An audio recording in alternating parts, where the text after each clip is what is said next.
Why do you think your data is just so good compared to what else is out there? Every market is so different. KPIs are just huge. So you guys actually think about what you put the mail in? We all make the journey from the mailbox. We go straight to the trash can. No limit, yeah, that's right. Yeah, I'm limitless. I ain't got no limit, yeah, that's right. Yeah, I'm limitless. They can stop me now, yeah, that's right. Cause I'm limitless. It's my turn right now. Watch me work, yeah, I'm limitless. All right, what's up, everybody? We are back with another episode of Waking Up to Wealth, and we happen to be in Dallas today on the road, and super excited. Got one of my homies, Scott, here. Scott, thanks for coming. No problem. Thanks for having me. You know, it's not often that people tell their trade secrets of how they find things, and so usually people don't promote us that well. So I appreciate you having me on. Yeah. So one thing that we know and that I know is to be good at anything in business, you gotta have good data and you gotta have good KPIs. And one of the reasons why I brought Scott on here today was we use Scott for our data in our real estate investing business and for our mailers and a lot of our outbound marketing that we do. And I've been doing this a long time, and these guys just do some really, really cool things and have helped us become super successful. So just, kind of give me an overview of, like, from your perspective, just data and KPIs, as a whole of how you got to run your business. Well, we're the only ones in the industry that track everything we do, either through our CRMs or through, our customer CRMs, but we want to know what the results are. And in finding the results, we know how well it worked or how well it didn't. So we know where to pivot and where to continue and double down. So KPIs are just huge in knowing what pieces are coming out of the mailbox and how the people are responding to them. We're able to track that stuff. We're able to track whether whatever we put on it with a certain phone number to know exactly what an offer percentage should be on a check for somewhere in Jacksonville compared to, say, somewhere like where I'm at in St. Louis, Missouri. We fluctuate those numbers based off how they respond, and we test continuously with it. So I want to dive a little bit deeper on that. Like, there's a lot of people that run businesses that don't really look at their KPIs. Like, just talk about that a little bit. So, this is a great example, and I talk about it quite a bit, is even with your numbers, like you and I ran a campaign last March, April, and May. We sent out 18,000 pieces, 6,000 a month. And what we were testing was another data source that I'd heard that was doing really well in the area. So I'm like, hey, let's test this. And the KPIs told me that, yes, I got a better response rate off of it. And then it also, while I was tracking that, I found a couple other things. Since we sent this exact same check 3 times in a row, that third touch showed me that, okay, 3 times in a row was too much, that either I need to refresh the data or I need to change that mail piece up because they recognized it, or we were at the end of that data set. So then that led me into more testing to figure out, okay, I need to do this, this, and this, which has really led to knowing or coming out of the mailbox with a different approach each time, with a different thought process. Yeah, so essentially, no matter what you do in your business, you should be able to tie an ROI to the money you're spending. You should have a mechanism for tracking. It doesn't matter if it's direct mail, if it's wherever you're spending money, you've got to tie it back to a KPI and an ROI. Is that what I'm hearing you say? Yeah, it's to put it, really dumb it down, KPIs are the lights in the industry. If you walk into a stranger's house and the lights are off, you're going to bump into things. If you turn the lights on and you know where everything's at, you can maneuver through your own market and through other markets and even start to test things outside of your market of where you're going to go. What's your next market? How are you going to grow and scale? If you don't have the numbers or the math to it, it's the science inside of the industry. That's a great analogy. I've never heard anybody say that. Just made it up. Yeah.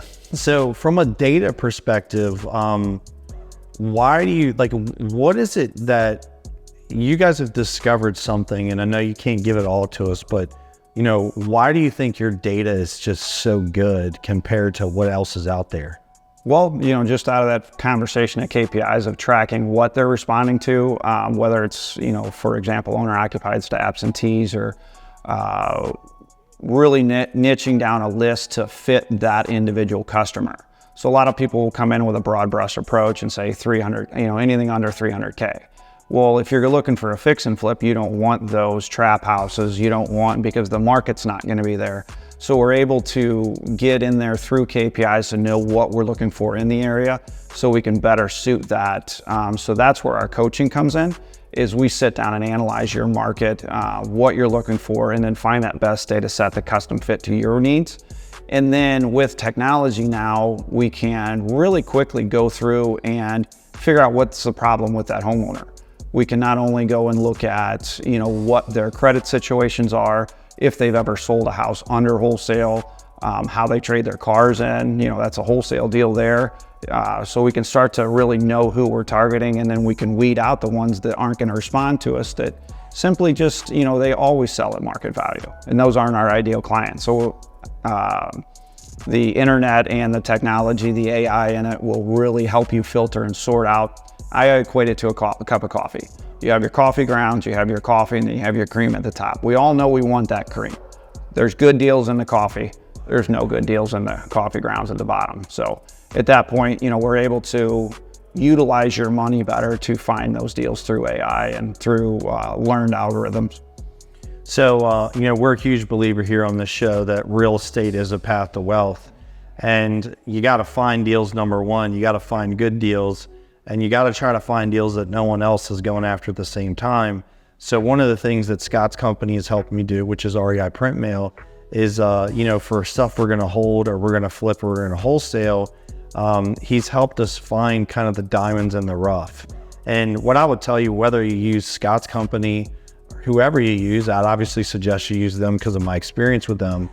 But you've got to find data in the market. You got to find the pockets in the market that are going to work, that you can do fix and flips in, that you can do wholesales in, or, location is everything. The stuff that you're going to buy and hold, man, knowledge is power when it comes to the real estate game, and data is the key. That's like the recipe to the sauce. If you don't figure these things out, you're going to have a freaking problem. Right, and oftentimes what I coach on is when people funnel their data down is, we talk about, the price point, the style of house. You talk about all of these variations that, the length of time that they've owned the property, things like that. Well, all that does is funnel down to what I call competition, is everybody has the same metrics that they funnel to. But those outliers, the ones that are just outside of that, is what we're trying to find. And we're able to use our AI data to go in there and find those pockets, get into those owner-occupieds that is a vast amount of people. Well, we don't want to spend a ton of money on them because the response rate's low. So let's go find the ones that are good. And that's what the new technologies are really helping us with. So, so go deeper a little bit on that. Like, what data sets are you seeing really work right now? I'm a big proponent on, one of my favorite things to do is, of course, the absentee vacant list. I don't want to go after the big portfolio owners. I have something specific to set aside for them, to target them, but I want to go after possibly the uneducated or the inherited portfolio owner that has bought a few properties, they've inherited a few properties, they're not in an LLC, and you might own 5 or 6, and then all of a sudden there's a roof issue, a bad tenant or something, they get a bad taste in their mouth and they want to dispo.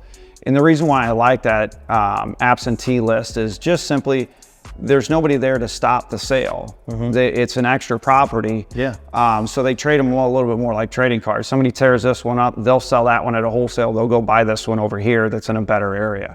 So the movement inside of the list is really good. Owner-occupieds, to be honest with you, it's definitely has my eyebrow up this next year with interest rates dropping to, say around a 6. I think that's going to be the new 3. So all of these families that have been holding tight inside of their house, especially, and this is probably going to be really good in the PPC market of the millennials, or as their families are growing, they're going to need a bigger house. Well, they've been sitting tight for the last 18 months waiting for that lower interest rate. All of a sudden it's coming down.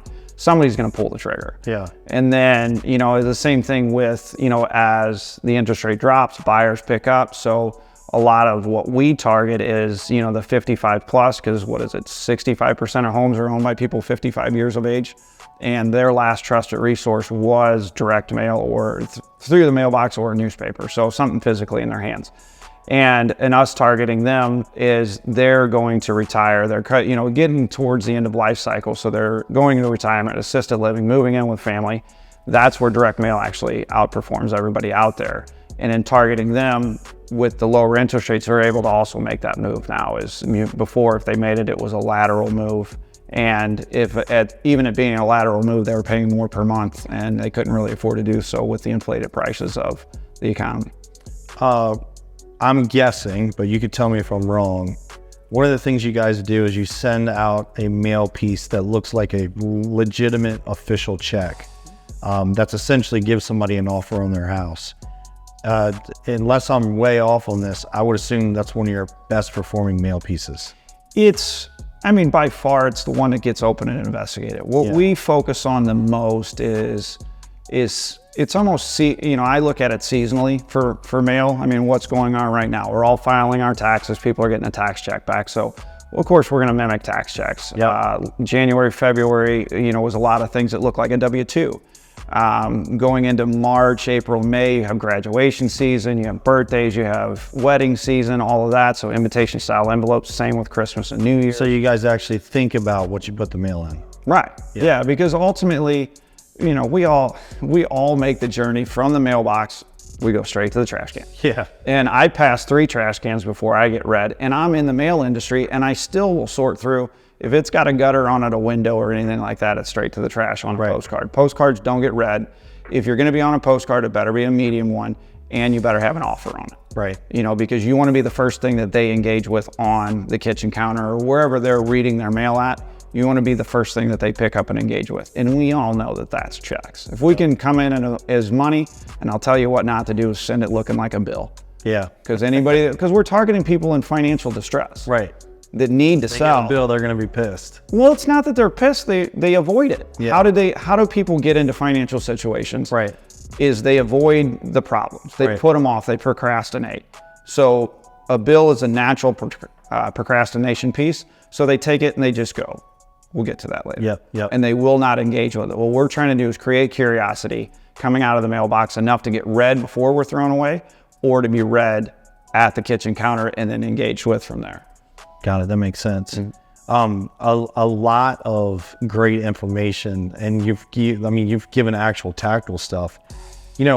What is a piece of advice you would give to someone from a data standpoint that maybe is a new investor or a seasoned investor or whatever, of like really dialing this process in and getting a handle on it?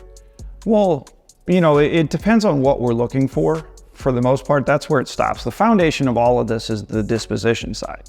There's no money made till somebody pays for it. Yeah. So if we can get in to figure out who's buying, if we can find who our buyers are, what they're buying, and then we go shop for them. We DoorDash the property. Find the buyer first. Yeah, know what they want. And you're not going to go and be able to disposition, fix and holds or buy and hold properties to a fix and flipper. They don't want those because typically those are in markets that are capped out or slow growing, good Section 8 markets. Now, if the guy's a buy and hold person, then that's where you're gonna go target, is figure out who's buying your properties and what they're buying. And a lot of times you can get in, you can jump on a call with me, we can look at the actual data in your area and see where the cash buyers are happening, or where's the area that has, the most absentee vacants, because that's a high-end rental area. So we know we can start to manipulate that data set to target what you're specifically looking for, so we can be more efficient in what we do. I think you made a really good point there, where this is where I think a lot of people fall short, is you got to make a data-driven decision, not I think it's this, or this is what a couple of comps are saying, or whatever the case is. Or a friend told me. Yeah, or to your point, you can actually go look at the data and say, this is where buyers are, this is where cash buyers are, this is the concentration. It's actually you made a good point, find the buyer first, but also find the buyer based on a data-driven decision, not some just shit I'm picking it out of the air. Right.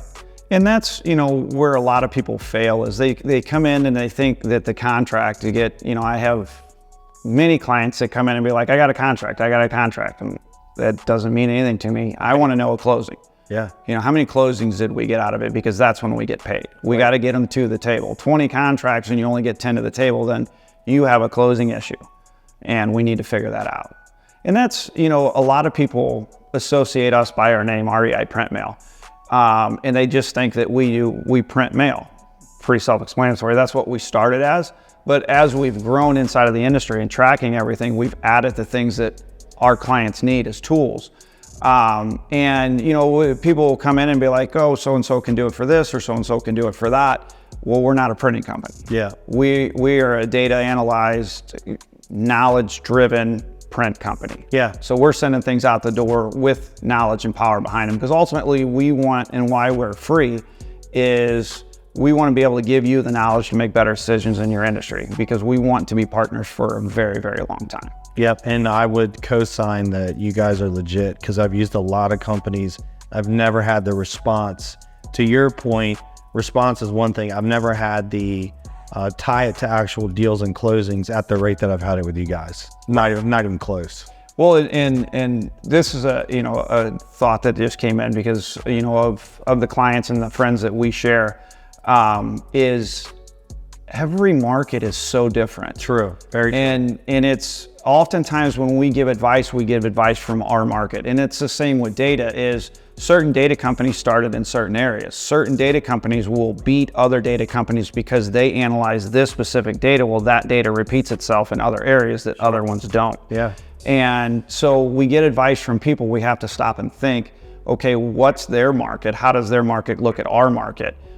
Because, you know, if you're in any major city in Florida, highly competitive, cost per deal is a lot more than, say, my market in St. Louis, Missouri, right, where we're at roughly at $2,200 a deal, $2,000 a deal. Yeah, that makes sense. So I asked everybody this on the show, and it can be whatever version it is to you. We call the show Waking Up to Wealth. What does waking up to wealth mean to you? It's a great question. I hadn't really thought about this before. I mean, I say it all the time. Hey, I'm awake, I'm alive, I'm above ground.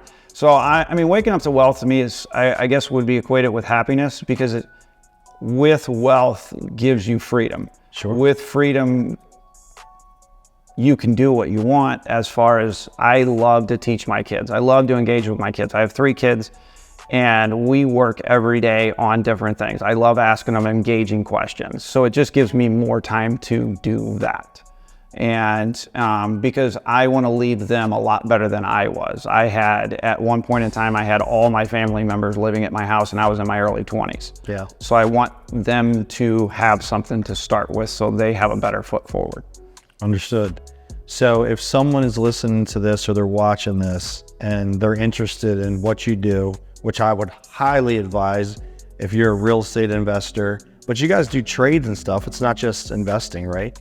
No, we do on the other side in Graphics Connections Group, and that we do also anything mail, anything that's printed. We'll put your name on a kayak. Yeah. I mean, if it's in the printing industry, Graphics Connections Group is our mothership. We have, I think we're at 32 companies, and we're 30 years deep since Jeff Charlton started that. Yeah. 30 years ago. So if someone wants to reach out to you for your services, what's the easiest way for them to get to you? REIPrintMail.com. Pretty simple. Sign up for a coach, you know, ask for Scott, ask any one of us. You know, we work really good as a team. You know, even our junior coaches that are just starting out, you know, they're knocking on the door. So, you know, if you're on a Zoom with us, you'll see us get interrupted constantly because other people are asking questions, because we all work in-house. None of us are remote. So all of our knowledge is power. Every other week we're sitting down to go over we call it a what's working meeting. Let's bring 3 things that work and 1 that doesn't. And so we can start to share that knowledge inside of the office. Brother, I greatly appreciate it. This is long overdue. I should have had you on before, but it was the first time me and you were in the same spot at the same time. I greatly appreciate you coming on here and spend some time with us today. Man, I always thankful for the invite. You know, it's always fun because you get into these conversations, or in front of you, I learn something, you learn something, and we all grow together, right? Absolutely, brother. Thank you. Thank you. Hey, thank you so much for checking out our YouTube channel and checking out our podcast, Wake Up to Wealth. As a thank you, you've got a link that you can check out to get a free ebook on investing in real estate. And then also, if you're interested in potentially coaching with me, coming to one of my events, or investing in one of my deals or funds or anything like that, you can actually check out our website to find more information out about that as well. You'll have both links. And again, want to just say thank you, and you can follow up with me for anything else I might be able to help you with. And thank you so much for tuning in to learn more about how to get wealthy.